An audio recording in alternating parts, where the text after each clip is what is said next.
pakiramdam. So, ang role ko po doon, yun nga, babaeng walang pakiramdam. So, may sakit ako doon, hindi ako nakakaramdam ng kahit ano. Siya naman po, si Ngongo. Ha? yung role niya doon. Pero maganda po yung role niya po doon. Maganda. Yung story po ng buhay ni Ngo.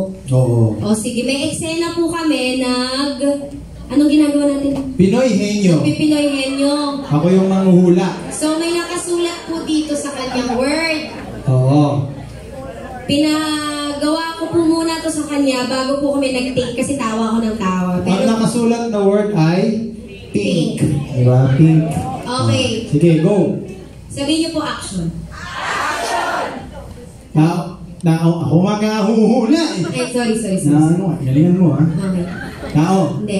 Mangay. Hindi. Hayop. Hindi. Mangyayari. Hindi. Mangain. Hindi. Mangain. Nao, mangay, hayop. Mulay. Oo. Mulay. Oo. Maoli.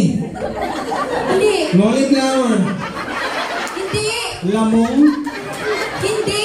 Haluyot. Hindi. Ngihin-ngihin. Hindi. Talong. Hindi. Muna. Hindi. Ano yung pinamahulaan mo? Pink. Ming. Mo naman ino. Sana yung name mo hinabi ko. Ngonor. Ngonor, Ming.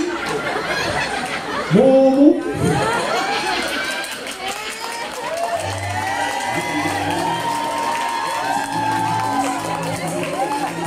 Thank you.